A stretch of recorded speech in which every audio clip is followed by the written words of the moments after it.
Assalamualaikum warahmatullahi wabarakatuh. Perkenalkan, nama saya Ratu Alia Faradiba, NIM 202063122 dari kelas Perbankan Syariah 4. Di video kali ini saya akan menjelaskan secara singkat mengenai bagaimana perilaku organisasi berperan penting dalam 1. Pemecahan masalah dan pengambilan keputusan. 2. Perilaku organisasi dalam membantu cara komunikasi. 3.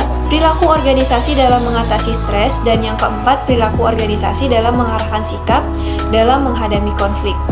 Video ini dibuat guna memenuhi tugas mata kuliah perilaku organisasi dengan dosen pengampu Bapak Muhammad Rahman Bayumi ME. Baiklah, yang pertama saya akan menjelaskan mengenai bagaimana perilaku organisasi dapat berperan penting dalam pemecahan masalah dan pengambilan keputusan. Ada 4 peran penting perilaku terhadap pemecahan masalah dan pengambilan keputusan, yaitu sebagai berikut. 1. Nilai. Nilai dianggap sebagai pedoman jika seorang menghadapi situasi di mana harus dilakukan suatu pilihan. 2. Kepribadian. Aspek kepribadian meliputi sikap, kepercayaan, dan kebutuhan individu. 3. Kecenderungan mengambil resiko, ada yang berani dalam mengambil resiko, ada yang di tengah-tengah, dan ada yang penuh pertimbangan atau kurang ambil resiko. Dan yang keempat, disonansi kognitif, adanya rasa cemas pada pengambilan keputusan terhadap akibat dari keputusan yang diambilnya. Yang kedua, bagaimana perilaku organisasi dapat berperan penting dalam membantu cara komunikasi.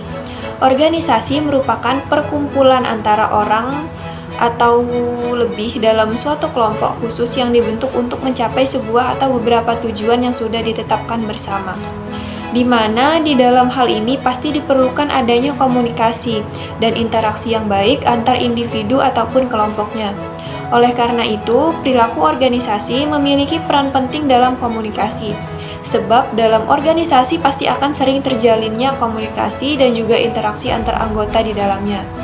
3. Peran perilaku organisasi dalam mengatasi stres. Ada beberapa cara yang digunakan untuk mengelola stres dalam perilaku organisasi, yaitu 1. Meningkatkan komunikasi sehingga akan tampak garis-garis tugas dan tanggung jawab yang jelas. 2. Sistem penilaian prestasi dan sistem ganjaran yang efektif. 3. Meningkatkan partisipasi. 4. Memperkaya tugas. Dan yang kelima, mengembangkan keterampilan, kepribadian, dan pekerjaan yang merupakan salah satu cara untuk mengelola stres kerja di dalam organisasi. Pengembangan keterampilan dapat diperoleh melalui latihan-latihan yang sesuai dengan kebutuhan organisasi, atau pengembangan kepribadian yang dapat mendukung usaha pengembangan pekerjaan baik secara kuantitas maupun kualitas. Dan yang keempat, peran perilaku organisasi dalam mengarahkan sikap dalam menghadapi konflik. Melalui perilaku organisasi, kita mempelajari bagaimana bersikap jika menangani suatu konflik. Nah, berikut ini beberapa cara dalam menyikapi suatu konflik. Yang pertama, jangan menyudutkan orang lain, karena dalam suatu organisasi harus bersikap adil dan tidak memihak siapapun. Yang kedua, bersikap objektif, di mana harus memproses masalah dengan fakta yang ada, bukan dengan opini yang ada. 3.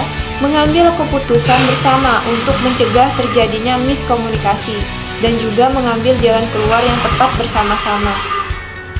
Dan yang keempat, melakukan evaluasi sebuah rencana untuk mencegah konflik yang serupa terjadi di masa depan. Nah, itu saja yang dapat saya sampaikan. Mohon maaf apabila ada kekurangan. Terima kasih sudah menonton. Saya akhiri dengan wabillahi taufiq wal hidayah. Wassalamualaikum warahmatullahi wabarakatuh.